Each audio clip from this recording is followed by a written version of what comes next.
राजनीतिक पार्टीज कर रही अपनी अपनी जीत का दावा। 3 दिसंबर को होगा फैसला, किसकी बनेगी सरकार। मध्य प्रदेश में विधानसभा चुनाव का मतदान पूरा होने के बाद से राजनीतिक दल अपनी अपनी जीत का दावा करते हुए नजर आ रहे हैं। हालांकि राज्य में आगामी 3 दिसंबर को मतगणना होना अभी बाकी है, जिसमें जीत और हार का फैसला होगा। लेकिन कांग्रेस और बीजेपी दोनों ही प्रमुख सियासी पार्टीज राज्य में हुए ज्यादा मतदान को लेकर प्रभावित हैं। पीसीसी चीफ कमलनाथ देंगे प्रत्याशियों को मतगणना की ट्रेनिंग। मध्य प्रदेश में 17 नवंबर को हुए मतदान के बाद अब 3 दिसंबर को मतगणना की तैयारियां शुरू हो गई हैं। मतगणना को लेकर राजनीतिक गलियारों में हलचल है, तो वहीं नेता किसान से लेकर आम आदमी तक सभी को 3 दिसंबर को होने नतीजे का इंतजार है।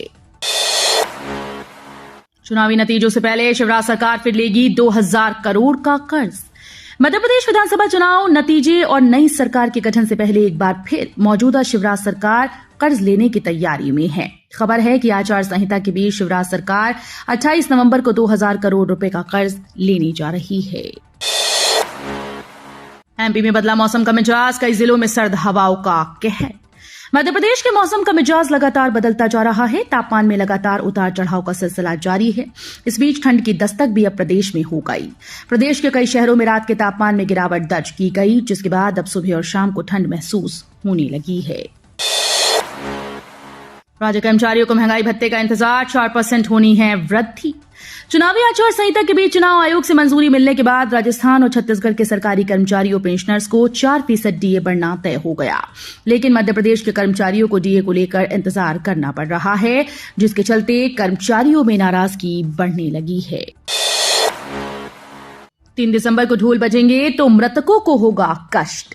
एमपी में 3 दिसंबर को होने वाली मतगणना को रोकने की अपील की गई। मुख्य निर्वाचन पदाधिकारी के पास एक शिकायत पहुंची, जिसमें जीत की खुशी में जश्न मनाने पर हजारों मृतकों की आत्माओं को कष्ट पहुंचने की बात कही गई। भोपाल के 4 प्रत्याशियों ने इसी के चलते भोपाल में होने वाली मतगणना 3 दिसंबर के बजाय किसी और दिन कराने की मांग की। बता दें कि 2-3 दिसंबर की रात ही भोपाल गैस कांड हुआ था। इंदौर में बाईपास पर ड्रोन घुमाएगी पुलिस, बैटाई से जुड़ेंगे ढाबी। बाईपास पर शराब पार्टी करने वाले युवक युवतियां पुलिस को चकमा नहीं दे पाएंगे। पुलिस डंडे फटकारने की जगह ड्रोन कैमरे से रिकॉर्डिंग करेगी। उन ढाबा संचालकों को भी बख्शा नहीं जाएगा जो सड़क किनारे कार खड़ी कर शराब पिलवाते हैं। पुलिस 25 से ज्यादा ढाबों को बैट आई ड्राइव से जोड़ने जा रही है। दमोह में बनेगा देश का सबसे बड़ा टाइगर रिजर्व, केंद्र सरकार ने जारी किया नोटिफिकेशन।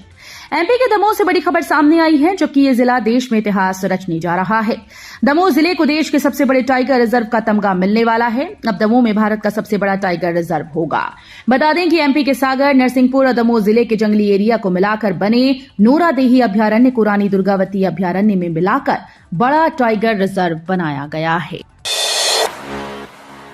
उज्जैन में कार्तिक मेला चुनाव आचार संहिता समाप्त होने के बाद लगेगा मेला। मोक्षदायिनी शिप्रा नदी के किनारे कार्तिक पूर्णिमा से लोक पारंपरिक मेला लगाने की परंपरा है, जो इस साल टूट रही है। नगर निगम के प्रभारी आयुक्त आशीष पाठक का कहना है कि कार्तिक मेला चुनाव आचार संहिता समाप्त होने के बाद लगेगा। 3 दिसंबर को चुनाव परिणाम घोषित हो जाएंगे।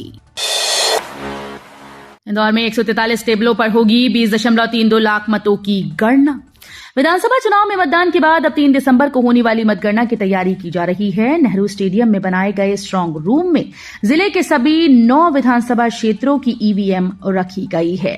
एक दिन पहले मुख्य निर्वाचन पदाधिकारी अनुपम राजन स्टेडियम का दौरा कर चुके हैं। सुबह 8 बजे पोस्टल बैलेट की गिनती शुरू होगी, वहीं सुबह 8:30 बजे ईवीएम में दर्ज मतों की गणना शुरू होगी।